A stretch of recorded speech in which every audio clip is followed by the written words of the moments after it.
प्रश्न है कि यदि हम कर्म करने के लिए स्वतंत्र हैं, जो चाहे वो कर सकते हैं, तो फिर लोग ये क्यों कहते हैं कि समय से पहले और भाग्य से अधिक कभी किसी को नहीं मिलता है? क्या कर्म करने की स्वतंत्रता और भाग्य एक दूसरे के विरोधाभासी नहीं है? इस प्रश्न का उत्तर भगवद गीता के इस श्लोक की पहली पंक्ति में निहित है। कर्मण्येवाधिकारस्ते मा फलेषु कदाचन। केवल कर्म करने की स्वतंत्रता पर हमारा अधिकार है।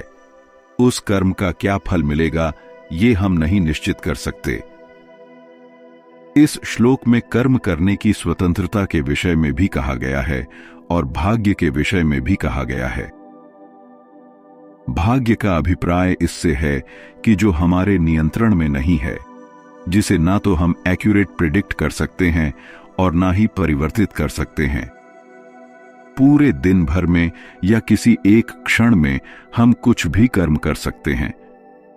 जो भी मन में आए वो कर सकते हैं, किंतु कर्म करने की पूरी स्वतंत्रता हो, ऐसा भी नहीं है।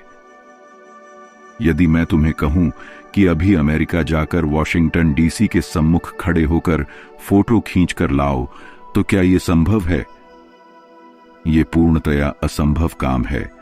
तुम्हारे पास पासपोर्ट होना चाहिए, वीजा होना चाहिए, फ्लाइट की टिकट बुक्ड होनी चाहिए। ये सभी तत्काल यदि उपलब्ध करा भी दी जाए तो भी अमेरिका पहुंचने में संभवतः 22-24 घंटे का समय लगता है। इसलिए कर्म करने की स्वतंत्रता तो है, किंतु पूर्ण स्वतंत्रता नहीं है। इसका अभिप्राय यह है कि हम करने को तो बहुत कुछ कर सकते हैं, किंतु बहुत कुछ नहीं भी कर सकते हैं। ऐसा इसलिए है क्योंकि वास्तव में इस संसार में एब्सोल्यूट कुछ है ही नहीं। किसी भी जीव को कर्म करने की इतनी ही स्वतंत्रता है जो कर्म उसके अधिकार क्षेत्र में हो। जो अधिकार क्षेत्र में नहीं है वह भाग्य है। किसी कर्म का फल क्या मिलेगा, वह किसी जीव के अधिकार क्षेत्र में नहीं है, इसलिए यह भी भाग्य है। एक बच्चा एक परिवार में उत्पन्न होता है, एक राज्य में, एक देश में, यानी एक विशेष भौगोलिक क्षेत्र में उत्पन्न होता है। वह परिवार किस रिलीजन को फॉलो करता है, निर्धन है कि धनाढ्य है, ये सब वो बच्चा निर्धारित नहीं कर सकता। इसलिए ये सब उस बच्चे के लिए भाग्य है। जैसे कर्म करने की पूर्ण स्वतंत्रता नहीं है, वैसे ही सब कुछ भाग्य पर नहीं छोड़ा गया है। यदि कोई बच्चा बहुत निर्धन परिवार में जन्मा है तो परिश्रम करके वह धन कमा सकता है और अपने परिवार को समृद्ध बना सकता है। किंतु क्या सभी निर्धन बच्चे ऐसा करने में सफल होते हैं? कदापि नहीं। यही भाग्य है। इसलिए ऐसा कहना कि सब कुछ पहले से ही लिखा हुआ है, अर्थात सभी का भाग्य पहले से ही तय है और उसके अनुसार ही किसी जीव का जीवन चलता है, इस कथन में सच्चाई प्रतीत होती है। किंतु सच्चाई क्या है? कर्म या भाग्य या दोनों? वास्तव में सच्चाई यह है कि यह संसार संशयों से भरा है, दुविधाओं से भरा है। किसी भी प्रश्न का एक ही सटीक उत्तर हो, ऐसा कठिन प्रतीत होता है। यदि सब कुछ भाग्य के अनुसार ही चलता है तो फिर इस संसार के होने का क्या औचित्य है? हर जीव को यह आभास क्यों होता है कि यह कर्म मैं कर रहा हूं? यदि सब कुछ पूर्व निश्चित है तो हम चाहें जो भी कर्म कर लें, परिणाम तो वही होगा जो पहले से निर्धारित है। तो क्या हमें मूर्ख बनाने के लिए इस संसार में भेजा गया है? सनातन हिंदू ग्रंथों में इस जगत को इसीलिए मिथ्या कहा गया है, माया कहा गया है, स्वप्न कहा गया है।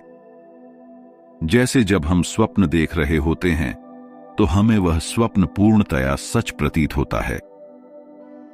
इस वास्तविक जीवन के विषय में हमें कुछ भी याद नहीं रहता और हम उस समय उस स्वप्न में पूर्णतया समाये हुए होते हैं। स्वप्न में देखी जा रही प्रत्येक वस्तु हमें सजीव प्रतीत होती है। यहां तक कि स्वप्न में यदि कोई वस्तु हमें चुभती है तो उस चुभन को हम वैसा ही अनुभव करते हैं जैसा वास्तविक जीवन में अनुभव करते हैं। यदि स्वप्न में हम हंस रहे होते हैं तो हमें उस समय वास्तव में हंसी आ रही होती है, और बहुत बार तो नींद भी खुल जाती है और हम पाते हैं कि हम वास्तव में हंस रहे थे। ये संसार, ये मनुष्य जीवन स्वप्न की ही तरह है, क्षण भर में है, क्षण भर में नहीं है। जब तक शरीर में सांसें चल रही हैं, हमें लगता है कि हम ही सब कुछ हैं। हमें आभास होता है कि हम कुछ भी कर्म करने के लिए स्वतंत्र हैं, किंतु जैसे ही सांसें रुक जाती हैं, हमारा जीवित शरीर शव बन जाता है। फिर हम कुछ भी नहीं कर सकते हैं। कुछ देर पहले यही शरीर बहुत बड़ी बड़ी बातें कर रहा था, लेकिन जैसे ही सांसें रुक गई, शरीर धड़ाम से नीचे गिर गया और आसपास जो जानने वाले लोग हैं वो उस मृत शरीर को जलाने की तैयारी करने लग जाते हैं। सारी ज्ञान की बातें वहीं पर समाप्त हो गई। यदि कर्म करने के लिए हम स्वतंत्र हैं तो ये शरीर स्वतंत्र है या परतंत्र? कर्म हम तभी कर सकते हैं जब तक हम जीवित हैं, जब तक ये शरीर है। शरीर का साथ छूट गया तो फिर कोई भी कर्म संभव नहीं है। जब ये शरीर ही हमारे पूर्ण नियंत्रण में नहीं है तो फिर हम कर्म करने के लिए एब्सोल्यूट स्वतंत्र कैसे हो सकते हैं? इसलिए कुछ न कुछ ऐसा है जो हमारे अधिकार क्षेत्र से बहुत बाहर की वस्तु है। इसलिए भगवद गीता के श्लोक की इस पंक्ति में कर्मण्येवाधिकारस्ते मा फलेषु कदाचन, कर्म और भाग्य दोनों के विषय में लिखा है। किसी जीव का कर्म पर अधिकार है किंतु फल पर नहीं। जिस पर हमारा अधिकार नहीं है उसे भाग्य कहा गया है। क्या कर्म करने की स्वतंत्रता और भाग्य एक दूसरे के विपरीत हैं? अनेकों लोगों को तुमने कहते हुए सुना होगा कि भाग्य तो उनका भी होता है जिनके हाथ नहीं होते। यदि हथेली की रेखाएं भाग्य बताती हैं तो जिनके हाथ नहीं होते या जिनके हाथ किसी दुर्घटना में कट जाते हैं वो क्या जीवन जीना छोड़ देते हैं? ये मूर्खतापूर्ण बातें हैं। कितने लोग इस संसार में बिना हाथ के उत्पन्न होते हैं? कितने लोगों के हाथ किसी दुर्घटना में कट जाते हैं? जिनके साथ भी ऐसी कोई दुर्घटना घट जाती है वो जीना छोड़ ही नहीं सकते। वास्तव में जीना कोई जीव छोड़ ही नहीं सकता। जिस किसी मनुष्य ने भी जीवन न जीने का सोचा, ऐसे लोग आत्महत्याएं कर लेते हैं। जब तक जिस किसी की सांसें चल रही हैं, उसे कर्म करना ही पड़ेगा। कर्म करना हर जीव की बाध्यता है। बिना कर्म किए कोई भी जीव नहीं रह सकता। हर क्षण, हर सेकंड हमें कर्म करना पड़ता है, हम चाहें या ना चाहें। न ही कश्चित क्षणम अपि जातु तिष्ठति अकर्मकृत, कार्यते ही अवश्य कर्म सर्व प्रकृति जय गुणय।